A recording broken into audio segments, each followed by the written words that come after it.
देश भर में जीएसटी की नई दरें लागू हो गई हैं। इस बदलाव से रोजमर्रा की कई सामान भी सस्ते हो गए हैं, जिसमें पनीर, घी, साबुन और शैम्पू की कीमतें घट गई हैं। इलेक्ट्रॉनिक सामान भी आज से सस्ता मिलेगा। देखिए हमारी संवाददाता सुप्रिया राजपूत की रिपोर्ट। आज से नवरात्रि शुरू हो गए हैं और आज से ही जीएसटी के नए रेट भी लागू हो रहे हैं। कई चीजें सस्ती होने जा रही हैं। इनमें खाने पीने की चीजों के साथ साथ कार, टीवी और बाइक भी शामिल हैं। जीएसटी की नई दरों में कार 50,000 से 1.5 लाख रुपए तक सस्ती हुई हैं, तो वहीं बाइक 5 से 8,000 रुपए तक सस्ती हुई हैं। तो वहीं बात अगर एसी और टीवी की करें तो 3 से 4,000 रुपए तक सस्ती हुई हैं। सरकार ने लगभग 375 चीजें सस्ती की हैं। आपको बता दें, इसके साथ ही कुछ ऐसे भी सामान हैं जिस पर सरकार ने टैक्स बढ़ा दिया, यानी महंगे हो गए, जिस पर 40% की हाई जीएसटी लागू किया गया है, जिसमें कोल्ड ड्रिंक से लेकर सिगरेट, तंबाकू, लग्जरी कार शामिल हैं। कैमरा पर्सन जुबैर के साथ सुप्रिया राजपूत, प्राइम न्यूज। देश भर में जीएसटी की नई दरें आज से लागू हो गई हैं। जीएसटी के 2 नए स्लैब यानी 5% और 18% आज से प्रभावी हो गए हैं। इस बदलाव से रोजमर्रा के कई सामान सस्ते हो गए हैं। पनीर, घी, साबुन और शैम्पू की कीमतें घट गई हैं। तो वहीं इलेक्ट्रॉनिक सामान भी आज से सस्ता मिलेगा। हमारे संवाददाता की रिपोर्ट देखिए। देश में आज से टैक्स ढांचे में बड़ा बदलाव हो गया है। जी हां, नवरात्रि के पहले दिन से लागू हुए नए जीएसटी सुधारों के बाद अब सिर्फ 2 ही टैक्स स्लैब रह गए हैं, 5 और 18%। लंबे समय से चले आ रहे 4 स्लैब को खत्म कर दिया गया है। जीएसटी काउंसिल की आम सहमति से 12 और 28% वाले स्लैब को अब पूरी तरीके से हटा दिया गया है, जिससे सबसे बड़ी राहत आम आदमी को मिली है। दरअसल रोजमर्रा के इस्तेमाल में आने वाली चीजें जैसे कि पनीर, पैक्ड दूध, रोटी, इन सब पर अब कोई भी टैक्स नहीं देना होगा। इतना ही नहीं, कैंसर और दुर्लभ बीमारियों की दवाओं से लेकर हेल्थ और लाइफ इंश्योरेंस पॉलिसी को भी जीएसटी से छूट मिल गई है। तो वहीं दूसरी तरफ लग्जरी कारों, शराब, तंबाकू और फास्ट फूड जैसी विलासिता और हानिकारक वस्तुओं पर अब 40% का नया टैक्स स्लैब बना दिया गया है। सरकार का दावा है कि इस फैसले से 175 से ज्यादा वस्तुएं सस्ती हो जाएंगी और इसका सीधा फायदा किसानों और स्वास्थ्य क्षेत्र में लोगों को मिलेगा। दरअसल यह सुधार नेक्स्ट जनरेशन जीएसटी इनिशिएटिव का हिस्सा है, जिसका मकसद टैक्स ढांचे को आसान और पारदर्शी बनाना है। कैमरामैन प्रभात कुमार के साथ मैं रजनीश दीक्षित, प्राइम न्यूज, देहरादून। आगरा के थाना डोकी क्षेत्र के नरकार गांव में पुलिस ने बड़ी कार्रवाई करते हुए अवैध तमंचा फैक्ट्री का भंडाफोड़ कर दिया है। इस दौरान पुलिस को 15 अवैध हथियार और हथियार बनाने का भारी उपकरण बरामद हुआ है। तो वहीं पुलिस ने मौके से 3 आरोपियों की गिरफ्तारी भी की है। आगरा से देखिए हमारे संवाददाता की रिपोर्ट। अवैध तमंचा फैक्ट्री का खुलासा किया है। यहाँ से 15 हथियार पकड़े गए और साथ ही साथ 3 लोगों को गिरफ्तार भी किया गया। आपको बता दें कि इसमें शामिल सियाराम पहले भी इस मामले में जेल जा चुका है और इनकी सप्लाई मध्य प्रदेश और राजस्थान तक की जाती थी। पुलिस द्वारा पंचायत चुनाव से पहले यह खुलासा काफी अहम माना जा रहा है। वहीं सीपी आगरा द्वारा खुलासा करने वाली टीम को 20,000 के इनाम देने की घोषणा की है। लेकिन जिस तरीके से अवैध असला फैक्ट्री पकड़ी गई है और जिस तरीके से वहां पर हथियारों को बिल्कुल इंग्लिश के पिस्टल के रूप में बनाया जा रहा था, ये अपने आप में चौंकाने वाला था। अब देखते हैं आने वाले टाइम में पुलिस इस पूरे मामले की किस तरीके से खुलासा करती हुई नजर आती है कि कहां ये माल बेचते थे और किन घटनाओं में इनके हथियार प्रयुक्त हो चुके हैं। आगरा से मानव मल्होत्रा, प्राइम न्यूज। संभल में सिटी मजिस्ट्रेट और नोडल अधिकारी ने निजी अस्पतालों पर छापेमारी की कार्रवाई की है और इस दौरान अधिकारियों ने बिना रजिस्ट्रेशन के चल रहे 3 अस्पतालों को सील भी कर दिया है। ये रिपोर्ट देखिए।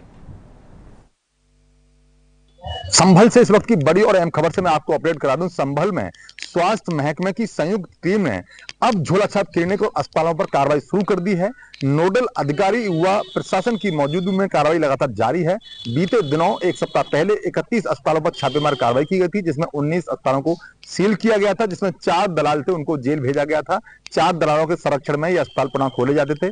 एएसपी अंकुश शर्मा ने बड़ी कार्रवाई की थी। वहीं आज नोडल अधिकारी मनोज चौधरी ने, वहीं सिटी मजिस्ट्रेट ने संभल में 2 अस्पतालों पर कार्रवाई की है। बिना रजिस्ट्रेशन के, बिना मानकों के अस्पताल संचालित किए जा रहे थे। लगातार शासन को इसकी शिकायतें मिल रही थी कि अवैध अस्पताल, निजी अस्पताल और झोला छाप जो डॉक्टर हैं उनकी लापरवाही से लगातार प्रसूताओं की, आमजन की मौत हो रही थी। लगातार अयोग्य जो चिकित्सक हैं उनके द्वारा मरीजों का, तीमारदारों का उपचार किया जा रहा था। लेकिन जिस तरह से लगातार ये मामले मीडिया के माध्यम से हाईलाइट होते रहे तो शासन ने संज्ञान लिया है और संभल में लगातार कार्रवाई जारी है। आज भी 2 अस्पताल सील किए गए हैं। नोडल अधिकारी मनोज कुमार व सिटी मजिस्ट्रेट की मौजूदगी में ये अस्पताल सील किए गए हैं और वहीं डीएम संभल ने सख्त निर्देश दिए हैं। संयुक्त टीम ने, सीएमओ और सिटी मजिस्ट्रेट ने और एएसपी अनुकृति शर्मा ने सख्त निर्देश दिए हैं कि कहीं भी जिले में, चाहे गांव हो, रूरल एरिया हो या ग्रामीण क्षेत्र हो या शहर हो, कहीं भी बिना मानक के और बिना रजिस्ट्रेशन के और अवैध अस्पताल संचालित नहीं किए जाएंगे और ऐसा होता है तो उन पर सीधे कार्रवाई की जाएगी।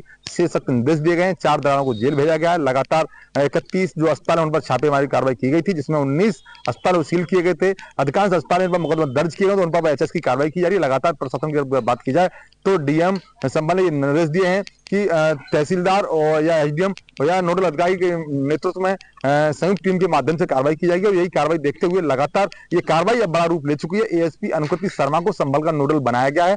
एएसपी के नेतृत्व में 16-17 थाने जो हैं लगातार बीते दिनों 1 सप्ताह पहले भर दिए गए थे। लगातार झोला छाप अस्पताल हैं, निजी क्लिनिक हैं, संचालकों को बंद किया गया था, जिसमें कई लोग जेल जा चुके हैं और लगातार अधिकांश जो अस्पताल ऐसे हैं जिन पर मुकदमे लिखे हुए हैं फिर भी वो संचालित किया है, ऐसे पर सख्त कार्रवाई की जाएगी और ऐसे पर एचएस की कार्रवाई एएसपी अनुकृति शर्मा कर रही हैं।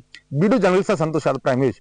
कानपुर के कल्याणपुर में स्थित मां आशा देवी मंदिर भक्तों की आस्था का प्रमुख केंद्र है। यहाँ माता खुले आसमान के नीचे विराजती हैं। नवरात्र पर यहाँ सुबह से लेकर शाम तक श्रद्धालुओं की भीड़ लगी रहती है। मान्यता है कि माता सीता ने वाल्मीकि आश्रम जाने से पहले यहाँ पूजा की थी। कानपुर से देखिए हमारे संवाददाता अंकित शुक्ला की रिपोर्ट।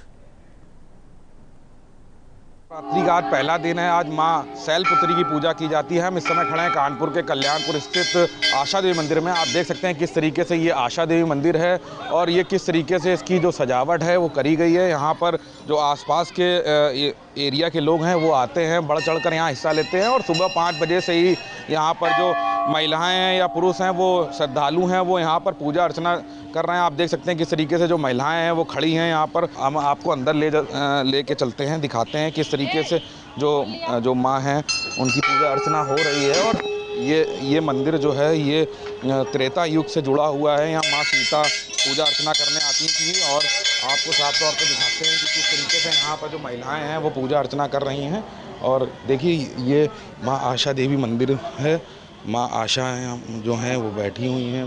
माता की यहाँ मूर्ति है और प्रतिमा बनाई गई है और साफ तौर पे आप देख सकते हैं किस तरीके से यहाँ पर जो चुनरी है, आपका नारियल है और फूल है और जो माता का भोग है, जो प्रसाद है वो चढ़ाया जाता है। आप साफ तौर पे देख सकते हैं किस तरीके से यहाँ पर जो महिलाएं हों या पुरुष हों बढ़ चढ़कर हिस्सा लेते हैं। सुबह 5 बजे से ही यहाँ पर जो पूजा है वो चालू हो गई थी और लगातार यहाँ पर जो नवरात्र हैं यहाँ पर भीड़ लगी रहेगी। और सबसे बड़ी बात ये आप देख सकते हैं कि हम आपको दिखाना चाहेंगे कि ये ऊपर देख सकते हैं कि यहाँ पर एक सबसे बड़ी चीज़ें ये हैं कि यहाँ आज तक कोई भी छत माता के ऊपर नहीं बनी, तो तभी इसको जालियों से बनाया गया कि किसी प्रकार का जो बंदर हैं या कोई भी जानवर ऊपर से ना आ सके, मगर आज तक कभी यहाँ पर छत नहीं पड़ पाई।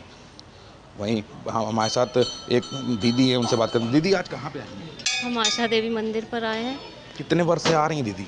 हम बहुत सालों से, 30 सालों से, हमारे 30-40 सालों से हमारी शादी यहाँ पर। दीदी माता अब आती हैं, 30 साल से आ रही हैं, तो कुछ ना कुछ माता की शक्ति, बहुत सच्ची माता है हमारी, बहुत श्रद्धा है इनकी हमारे ऊपर। बिठूर मतलब बहुत प्रसिद्ध माता है ये, हमारी शक्तिपीठ माता है। दीदी ये प्राचीन युग से चला आ रहा है। प्राचीन युग से सीता जी भी यहाँ पर आती थी। जी, सीता जी भी यहाँ पर पूजा पाठ तपस्या की उन्होंने यहाँ पर, उसी के आधार पर माता जी की ये प्रसिद्धि हुई है। तो ये हमारे साथ एक पास की ही एक श्रद्धालु थी जिनका साफ तौर पे कहना है कि वो 30 वर्षों से इस दरबार में आ रही हैं और बहुत ही शक्ति है माता के अंदर। कैमरा पर्सन विकास के साथ अंकित शुक्ला, प्राइम न्यूज़, कानपुर।